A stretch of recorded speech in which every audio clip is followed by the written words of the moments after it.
அன்பர்களே, நாம் இன்றைக்கு வீடியோ தொகுப்பில் எதை பற்றி பார்க்க போகிறோம்னு சொன்னால், காளிமாமுனி அவர்களுடைய மாந்திரிக ஓலைச்சுவடியில் தந்துள்ள தகாத உறவுகளில் இருக்கக்கூடியவங்களை பிரிக்கக்கூடிய வழிமுறையை பற்றி தான் இந்த வீடியோ தொகுப்பில் நம்ம பார்க்க போகிறோம். வீடியோக்குள்ளே போகிறதுக்கு முன்னாடி நீங்கள் நம்முடைய காளி மாந்திரிகம் யூடியூப் சேனலை சப்ஸ்கிரைப் பண்ணல அப்படின்னா சப்ஸ்கிரைப் பண்ணிக்கோங்க. பொதுவாக இந்த மாந்திரிகத்தை பொறுத்தவரை தகாத உறவு வசிய வேலைகள் நிறைய வரும். இப்போ ஒரு 20 வேலைகள் வருது அப்படின்னா அதில் ஒரு 11 வேலைகள் நமக்கு வெற்றியை கொடுக்கும், ஒரு 9 வேலைகள் நமக்கு தோல்வியை கொடுக்கும். ஏன்னா இந்த வசிய வேலைகளை பொறுத்தவரை அவங்களுடைய நேரம் அதற்கு ஒத்துழைப்பு கொடுக்கணும். அது வசிய வேலைகள்னு இல்லை, எந்த மாந்திரிக விஷயங்களாக இருந்தாலும் அந்த நேரம் அவங்களுக்கு ஒத்துழைப்பு கொடுக்கணும். அப்படி கொடுத்தா தான் அது வெற்றி கொடுக்கும். இல்லை அப்படின்னா 2-3 தடவை பண்ணாலும் அது தோல்வியிலேயே முடியும். இந்த மாதிரி ஒரு நபருக்கு வசியம் செய்து கொடுக்குறோம் அப்படின்னா, அப்படி வசியம் செய்யும்போது யாருக்கு நம்ம வசியம், அதாவது யார் மேலே நம்ம வசியம் பண்ணுறோமோ அந்த நபருக்கு பார்த்திங்க அப்படின்னா அவங்களுடைய அந்த எண்ணம்னு சொல்லுவோம் இல்லையா, அது ஒடுக்கம் ஏற்படும். ஒடுக்கம்னா இந்த யோசிக்கக்கூடிய அந்த திறமைகள் இதெல்லாம் கொஞ்சம் கம்மியாக ஆரம்பிக்கும். சரிங்களா? கம்மியாக ஆரம்பிக்கும். யாருக்காக வசியம் பண்ணமோ அவங்கள பற்றின ஒரு சிந்தனைகள், அவங்கள பற்றின ஒரு விஷயங்கள் மட்டுமே அவங்களுக்கு அதிகமாக இருக்கும். இப்போ நார்மலாக அவங்க யோசிக்கிற அளவுக்கு யோசிக்க மாட்டாங்க.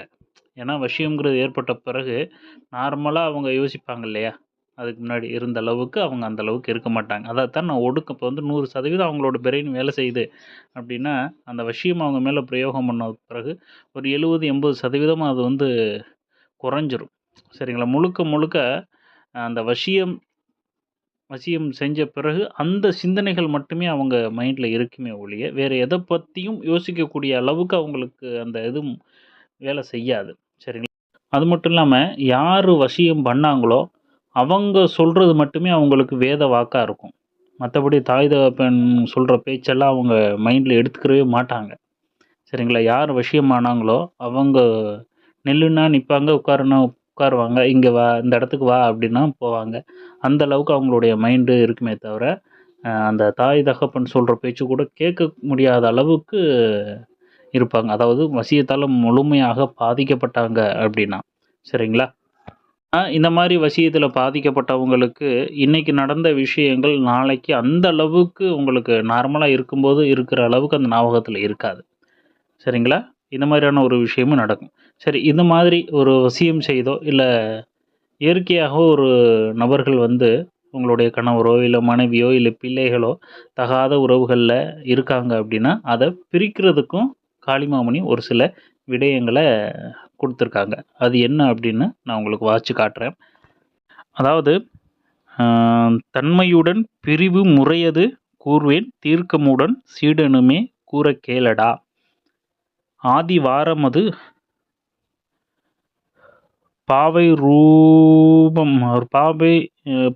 ரூபமது காட்டி திரிகோணத்தாலே அட்சரமோ தூம் என்றே பிரிவினையாய் ஓம் தூம் பிரி பிரி நசி நசி என்றே மந்திரமது ஒரு தந்து மாயிர் நாட்டினாலே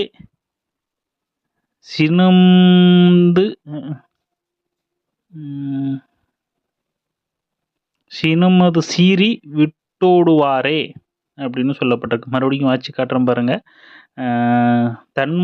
தன்மையுடன் பிரிவு முறையது கூர்வேன், தீர்க்கமுடன் சீடனுமே கூற கேளடா, ஆதி வாரமது பாவை ரூபமது காட்டி திரிகோணத்தாலே அட்சரமோ தூம் என்றே பிரிவினையாய் ஓம் தூம் பிரி பிரி நசி நசி மந்திரமது ஒரு தந்து வாயிர் நசி நசி என்றே மந்திரமது உரு தந்து வாயிர் நாட்டினாலே சினமது சீறி விட்டோடுவாரே அப்படின்னு சொல்லியிருக்காங்க. இதனுடைய அர்த்தத்தையும் நான் உங்களுக்கு சொல்கிறேன். ஏன்னா சுவடிகள் எல்லாருக்கும் புரியாது.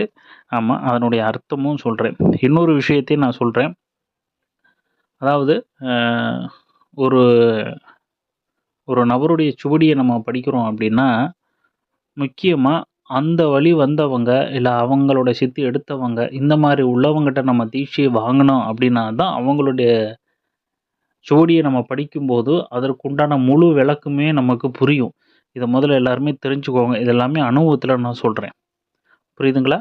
அதாவது நான் இப்போ இந்த சுவடியை படிக்கிறேன் அப்படின்னா, இந்த சுவடியை எழுதினவங்கள வழி வந்தவங்களுடைய தீட்சை நம்மகிட்ட நான் வாங்கியிருந்தா மட்டும்தான் இந்த சுவடியோடைய ஏன்னா இதை சுருக்கமாகவே கொடுத்துருப்பாங்க. ஒரு சில விஷயங்களை மறைச்சு கொடுப்பாங்க. அப்போ அதனுடைய விஷயங்களும் நமக்கு தெளிவாக புரியும். சரிங்களா? நம்மளுடைய அந்த மனதுக்கு அந்த விஷயங்களும் உணர ஆரம்பிப்போம். இல்லை அப்படின்னா புரியாது. வேறு வேறு அர்த்தங்களை கொடுக்கும். சரிங்களா? சுவடிகளை பொறுத்தவரை நம்ம சுவடிகள் அப்படிங்கிறது சாதாரணமாக நினைக்கிறோம். ஆனால் அது எழுதினவங்களோட சக்திகளை பொறுத்து பல விஷயங்களை பண்ணும். சரிங்களா? ஆமாம். சில சுவடிகளை வீட்டில் வச்சுருந்தோம்னாலே செல்வம் பெருகும், தேவதாவசியம் உண்டாகும். சில சுவடிகள்லாம் வச்சுருந்தோம் அப்படின்னா தருத்தின்மைலாம் பிடிக்கும். இது மாதிரி ஏகப்பட்ட விஷயங்கள் இருக்குது சுவடிகளில். சில குடும்பங்களில் சுவடிகளை வச்சுருந்து ஒன்றுமில்லாமல் போன குடும்பங்கள்லாம் உண்டு. சரிங்களா? அது மாதிரி சுவடிகளை இதை பற்றி தெரிஞ்சுக்கணும்னாலே ஏகப்பட்ட விஷயங்கள் இருக்குது. சரிங்களா? மறுபடியும் வாட்சி காட்டிட்டேன்னு நினைக்கிறேன். இப்போ அதனுடைய அர்த்தங்களை பார்ப்போம்.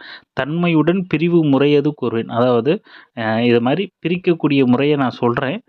கவனமாக சீடனே கேட்டுக்க அப்படிங்கிறாங்க. ஆதி வாரமது அப்படின்னா ஞாயிற்றுக்கிழமையில் பாவை ரூபமது காட்டி யாருக்கு நம்ம பிரிக்க போகிறோமோ அவங்களுடைய உருவ பொம்மை. சரிங்களா? இதில் சுருக்கமாக சொல்லியிருக்காங்க. நான் அதை தெளிவாக சொல்கிறேன். நம்ம யாருக்கு பண்ண போகிறோமோ இப்போ 2 பேரை பிரிக்கணும் அப்படின்னா அந்த 2 பேருடைய உருவ பொம்மை. அப்போ 2 பேருடைய காலடி மண்ணும் தலைமுடி. சரிங்களா? காலடி மண்ணை அந்த உருவ பொம்மையில் காலில் பூசிடுங்க. அதே போல் தலைமுடி இருந்ததுன்னா தலையில் வச்சுருங்க. அவங்களோட வேறுபட்ட துணி அவங்க பயன்படுத்திய துணி இருந்தது அப்படின்னா அந்த உருவ பொம்மையில் மேலே சுற்றி வச்சுக்கோங்க. இந்த மாதிரி அவங்க 2 பேருடைய உருவ பொம்மையும் செய்யுங்க. உருவ பொம்மை செய்கிறது அப்படின்னா இப்போ உதாரணத்துக்கு காளி சிலை பண்ணுறோம் அப்படின்னா காளியை மனசில் நினச்சிட்டே அந்த சிலையை பண்ணும்போது தான் காளியுடைய ரூபம் காளியுடைய அந்த முகம் அதில் வரும். நீங்கள் யாரையோ நினச்சிட்டு பண்ணும்போது பண்ண முடியும். அதே போல் தான் யாருக்கு நீங்கள் உருவ பொம்மை செய்கிறீங்களோ அவங்களுடைய உருவத்தை மனசில் நினச்சிட்டே நம்ம பண்ணும்போது தான் அவங்களுடைய உருவபொம்மை நமக்கு தத்ரூபமாக வரும். சரிங்களா? சரி, அந்த உருவபொம்மை செஞ்சாச்சு. காட்டி அதன் பிறகு அந்த உருவபொம்மை செஞ்சு வச்சுக்கோங்க.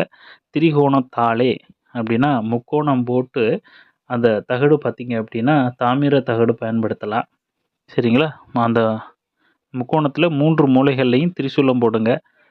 அதற்கடுத்து அட்சரமோ தூம் அந்த முக்கோணத்தோடைய சென்று பகுதியில் தூ சரிங்களா? தூ இல்லை தூம் போட்டு என்றே பிரிவினையாய்.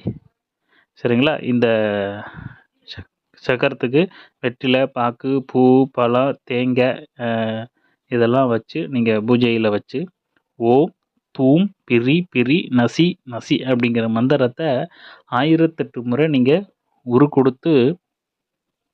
கொடுக்கிறது அப்படின்னா 1008 முறை மந்திரம் சொல்கிறது அப்படின்னு அர்த்தம். சரிங்களா? இந்த மாதிரி மந்திரம் சொல்லி ஒரு வெள்ளை சேவல் ஒன்று அறுத்து அந்த உருவ பொம்மையை வலதுபுறமாக அதனுடைய 3 முறை சுற்றி ஒரு நபரை அந்த வெள்ளை சேவலுடைய குடலை மட்டும் நீக்கி ஃபுல்லாக தோலெல்லாம் உரிக்காமல் வெறுமன குடல் இருக்கக்கூடிய பகுதியை மட்டும் நீக்கிட்டு இந்த உருவ பொம்மை இருக்கு இல்லையா அந்த உருவ பொம்மையில் இந்த எந்திரத்தை வச்சு சரிங்களா? அந்த உருவமையில் 2ஐயும் முதுக பார்த்துருக்க மாதிரி. சரிங்களா? இப்போ 2 பேரும் வேறு வேறு திசையை பார்த்து முதுகு மட்டும் ஒட்டி இருப்போம் இல்லையா அந்த மாதிரி வச்சு அதன் மேலே இந்த எந்திரத்தையும் வச்சு ஒரு கருப்பு நூலால் இந்த மந்திரத்தை சொன்னபடியே சுற்றி இதை என்ன பண்ணணும் அப்படின்னா அந்த குடல் நீக்கின அந்த வெள்ளை கோழி இருக்கு இல்லையா அதனுடைய வயிற்று பகுதியில் வச்சு இதை தச்சு கொண்டு போய் மயானத்தில் சரிங்களா வயிற்று பகுதியில் வச்சு தச்சுட்டு மயானத்தில் கொண்டு போய் புதைச்சிடணும். புதைச்சிட்டு அதன் பிறகு மந்திரம் உருத்தந்து வாயிர் நாட்டினாலே அப்போ அது மயானத்தில் புதைச்ச பிறகு அதனுடைய மண்டை இருக்கும் இல்லையா சரிங்களா அந்த வெள்ளை சேவல் அறுத்த மண்டை இதை எடுத்துகிட்டு வந்து அவங்க தனியாக 2 பேரும் குடுத்தரம் பண்ணுறாங்க அப்படிங்கிற பட்சத்தில் அவங்க வீட்டு வாசலில் யாரும் இல்லாத நேரம் இரவு நேரங்களில் ஒரு சின்ன குழி தோண்டி அதில் அந்த சேவலுடைய முகம் வீட்டு வாசலை பார்த்தபடி புதைச்சி வச்சுட்டோம் அப்படின்னா 2 பேருக்குள்ள கோபம்ங்கிறது உண்டாகும். சண்டை சச்சரவு வீட்டோடு வரணும் பிரிஞ்சிருவாங்க அப்படின்னு சொல்கிறாங்க. இதில் எந்த அளவுக்கு சுருக்கமாக சொல்ல முடியுமோ அப்படி சொல்லியிருக்காங்க. நான் இதை விளக்கமாக குருகுரலால் சொல்கிறோம். ஆமாம், ஏன்னா சுவடிகள் பெரும்பாலும் ரொம்ப சுருக்கமாக சொல்லுவாங்க. ஆனால் அதனுடைய அர்த்தம் பார்த்திங்கன்னா பெரிய 4-5 பேஜுக்கு வரும். சரிங்களா? இதுதான் பார்த்தீங்க அப்படின்னா தகாத உறவுகளில் இருக்கக்கூடியவங்களை பிரிக்கக்கூடிய வழிமுறை. இதை வந்து நல்லா இருக்கவங்க மேலே பிரயோகம் பண்ணாதீங்க. இதெல்லாம் மிகப்பெரிய பாவத்தில் வந்து முடிஞ்சிடும். சரிங்களா? அதனால் நல்லா இருக்கவங்க மேலே பிரயோகம் பண்ணாதீங்க. தகாத உறவில் இருக்காங்கன்னா பிரயோகம் பண்ணுங்க. சரிங்களா? எல்லாத்துக்குமே நேர காலம்ங்கிறது ஒத்து போகணும். சரிங்களா? அது முதல்ல மனசு வச்சுக்கோங்க. ஒருவருக்கு மாரணம் பண்ணுறதா இருந்தாலும் சரி, வசியம் பண்ணுறதா இருந்தாலும் சரி, எல்லாருக்குமே இந்த நேர காலம்ங்கிறது ஒத்து போகணும். அது ஒத்து போகலை அப்படின்னா எதுவும் செய்ய இயலாது. சரிங்களா? இந்த வீடியோ பதிவு உங்களுக்கு பிடிச்சது அப்படின்னா நம்முடைய காளிமாந்திரகம் யூடியூப் சேனலை மறக்காமல் சப்ஸ்கிரைப் பண்ணுங்கள். நன்றி, வணக்கம்.